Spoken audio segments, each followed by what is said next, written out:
namely Hezbollah MP Ali Ammar's son, as well as former Hezbollah MP Hassan Fadlallah's son. Two of Wafiq Safa's sons, as well as the Iranian ambassador to Lebanon, were injured. In Syria, 14 people were also injured. Let's discuss these events further with cybersecurity expert Khalil Sahnawi and This is Beirut's journalist Lin Samouri. Welcome to you both. I'd like to start with you, Mr. Sahnawi. Could you please explain what happened today? How so many pagers detonated at the same time, and how was this whole operation orchestrated? Good evening, Good evening. Celia. Good evening, Lynn. Okay, so first of all, let's a lot of questions were asked about why were they actually using pagers. Yes. So I'm going to start from there. Okay. In any warfare operation, you usually try to find methods to communicate that cannot be intercepted by your enemy. And sometimes in this case it is smart and of good measure to use older communication methods, because these are usually not surveilled in today's world. Satellite communications, cell phones, etc. Everything is very easily, you can surveil it and intercept it very easily. So it would just be like if they decided to use carrier pigeons, right? So Yeah. you wouldn't actually know that this is what we're using to communicate unless you actually caught a pigeon and so there was a message. So using pager technology, which is very old, dates back to the 70s, etc., is actually a good way to be able to send quick messages undetected. Now, so this is probably why because a lot of people were asking me why would they have pagers, which is nobody uses pagers anymore except maybe some hospitals and doctors, etc. Yes. But so it is actually a good way to be able to communicate under the radar.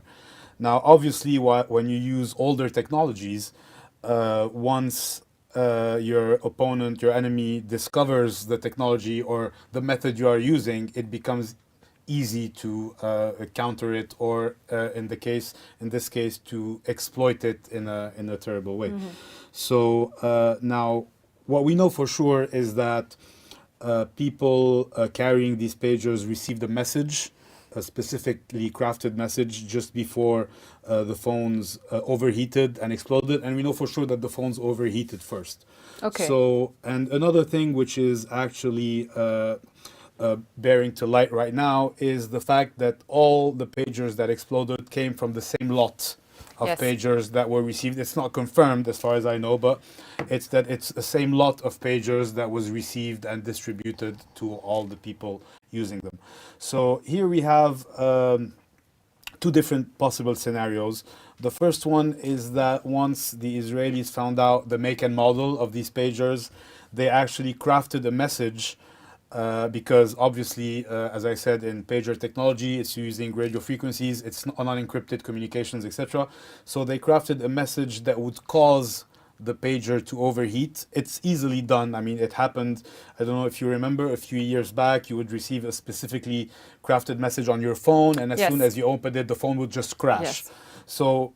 So this is because of the device interpreting the text as a command, as an execution line for its hardware. So basically, once you know the make and model, you can craft a message that can cause the phone to overheat, or the pager in this case to overheat. I'm not going to go into technical details, and if it overheats, then there is no real safeguards, because nobody really built safeguards in pagers, because why would you? First of Yes. all, it's not used anymore, Anymore. and second of all, there never was any important data to protect on a pager, so there's no real need to give it that much of secure attention, whether it's in hardware or software. Let me just ask you. Sky News is quoting a source in the Israeli army leadership saying that the Mossad placed explosives into the batteries. This is my second Okay. scenario. So the first scenario again is that they found a vulnerability that would make these pagers overheat, and so the batteries would catch fire and explode. Okay. The second scenario is that since it is the same lot, is that this lot was intercepted at some point between its point of origin and its point of delivery.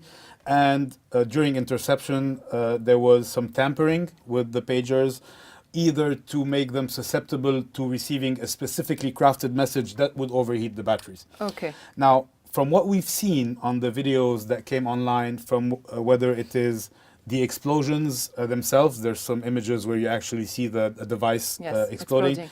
and harder images where you actually see the injuries sustained. To me, anyway, I'm not an explosive expert, but it doesn't look like these are explosions or injuries that result from a simple lithium battery fire. Now, you can easily, because there was this problem with lithium batteries a few years back, if you remember, on a certain amount phones and on a lot of devices, hence you Yes. cannot take them on planes, etc. If you go on YouTube and you just easily Google lithium battery explosion, you're going to find a lot of different cases where they show you how lithium batteries explode. And from what I've seen, they do not explode that way. I mean, first of all, it catches fire. There's kind of like a Bengal fire where you have like a very strong flame. And then for the larger batteries, sometimes you have an explosion, sometimes not. But there are a few seconds where the battery actually first catches fire, which would normally give people time for it, to see the fire, Yes. which is not what we've seen on the videos. Some videos we just see a direct explosion, and as well as for the injuries. They are not directly, they don't look like injuries resulting from a fire. Okay. They look like explosions. Now, in that second case, I am tempted to say that it brings me back closer to the scenario of an interception of the lot of the pagers, and then maybe the adding of some explosive material. Even a few grams are enough to do the damages we've seen, I've been told by explosives They experts. reportedly used PETN. And again, in that case, it would be much easier than, instead of opening each pager, adding the explosives, making the connections, etc., to just replace the batteries. So you can have, like, let's say, batteries that are 75% battery and 25% explosive, because the pager still needs to work until the moment where you Okay. need to explode. So all you'd have to do is switch the batteries in every pager, and then you know that these pagers are going to be distributed to a specific set of people, and at the right time you send the message that will indeed activate the overheating of the battery, which will in turn, trigger the explosives, which really looks like what we're seeing today. Lynn, what's the latest toll? So basically, as of now, the toll looks as follows, according to the caretaker Minister of Health, Firas Abiad. So for now, we have at least 2,800 wounded and at least 10 killed. Among the injuries is the Iranian ambassador to Lebanon, Mujtaba Amani, and we can say that 3 also were killed, including the son of Hezbollah MP Ali Ammar, a Hezbollah member, and a 10-year-old girl. According to the Kuwaiti Al Jazeera newspaper, it was reported that maybe 3 bodyguards of Hezbollah Secretary General Hassan Nasrallah were actually wounded by the attack. Yeah. When we move regionally in Syria, we have at least 14 wounded and 7 dead in the attack. Okay. And schools and universities will be closed tomorrow, as far as we know. What about hospitals? Okay, when it comes to the medical sector, it seems like the medical sector is a bit critical. The Ministry of Health has called for the mobilization of all of the medical staff. It also called on citizens to pave the way for ambulances and the transportation of the wounded to these hospitals. Hospitals for now are packed, and there are several requests of blood donations and collaboration with the Lebanese Red Cross. A physician at the AUB Medical Center said that the emergency room is indeed packed with hundreds, and most of the injured are suffering from injuries within the area of their eyes. Okay. Mr. Sehnawi, how do you perceive this attack? Is it true that it's the first of its kind? It is, I guess, the first of its kind on pagers. I'm not sure we can call it, I'm not sure if people are actually calling it, I'm not sure we can call it a cyber attack, because I don't really see the cyber element to it, because pagers are, again, old school technology. They don't use internet. We're talking about radio signals and something that was really pre-cyber. So, but it is indeed an attack. And I think it is, and we've never seen it before, because really to see it would have, I mean, there was really no need for anyone to, we have seen it on laptops and on phones, because you can craft a message at some point earlier in the days, where you can craft a message or send a command to a laptop or to a phone to continuously operate until the battery overheats and explodes. But we've never seen it on pagers, and we probably will never see it again, because again, in the world of attacking, whether it's cyber or not, you always have an advantage when you're the attacker because you discover a new way to attack, and then people cannot really defend against something when they don't know where it's going to come from. I'm sure Yes. from now on everybody's going to pay real attention. But again, I think it seems like it is obviously a very specifically targeted attack because it seems it seems very unlikely for me that these were just batteries catching fire. So I do have to tend that there were probably an interception of this specific lot. Obviously, there were calls for hospitals and doctors, for people who actually still use pagers to, take them, Yes, take them out and turn them off. So whether if this was really an attack that resulted from the interception of this slot, there is no risk. And if it was because of the discovery of a vulnerability inside the pagers that could cause them to overheat and explode, I think, okay, the attack is over now. It's not gonna, I don't think there really is any risk. Plus, it was mainly targeted because obviously we have no reports of any doctor's pager overheating or anything happening in the hospital. Still, maybe it's good to remain vigilant for the next 24 hours, but I don't think there's any real danger there. So it is, yes, it is indeed a very novel attack, but it is to be expected when you are using older technology, which is good as long as it's not discovered. But once it's discovered, then you are at risk of facing older vulnerabilities, which would not work in newer technology or newer devices. This shows that Hezbollah's communication apparatus has been indeed infiltrated, dealing a severe blow to their overall operations. This will definitely change the course of the war, taking into consideration that Israel announced through its Prime Minister Benjamin Netanyahu today that they are ready for the expansion of their war aims today to focus on Hezbollah along the northern border with Lebanon.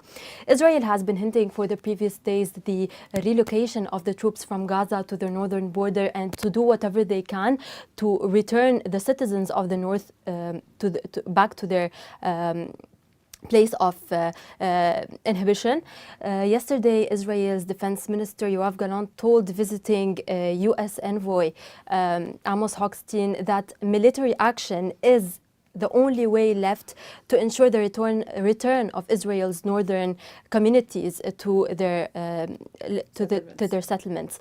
So what we can say is that Israel is ready to do whatever it would take to return the northern communities to their settlements.